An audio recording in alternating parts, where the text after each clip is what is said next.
Hi everyone, welcome to Internal Control Talks, the podcast that helps you thrive as internal control professional.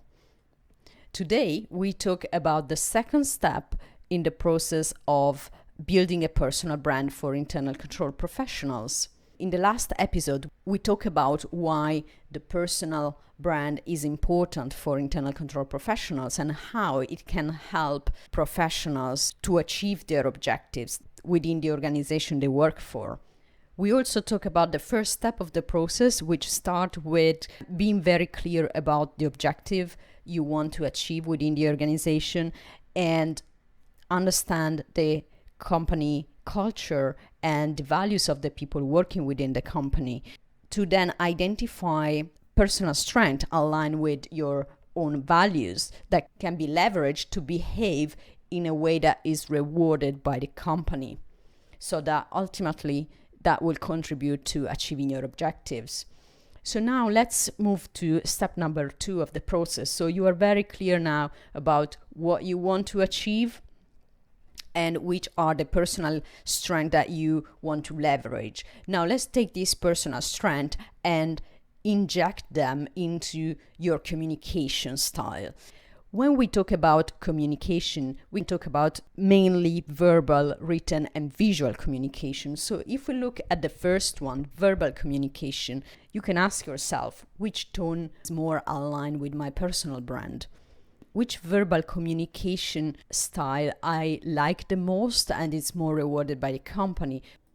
If we look at the written communication, which kind of vocabulary do you use? Which kind of tone in your emails, in your reports? When we talk about visual communication, we refer to a variety of ways of communicating through visual aids. For example, the images used in presentations, the visual style of the presentation itself, and the layout of the memos. All these can be used to reinforce your personal branding. Do you want to be perceived as entertaining? Then a deck of slides with a lot of written text and without any image might not be perceived as entertaining by your audience. Why not try sharing with them a video relevant to your presentation or making the slide deck visually appealing? If your objective is to engage people by make them feel that you are taking their opinion into account and you are working with them as a team, then you need to make sure that your communication style reflects that, and that should be reflected in your verbal communication with people, your written communication, and your visual communication. When you communicate, you can make sure that you ask few times about their opinion. You can make sure that when you talk with people, your tone is not aggressive and questions are not perceived as accusatory. The way you ask questions clearly shows that the question comes from a place of wanting to understand rather than trying to prove them wrong.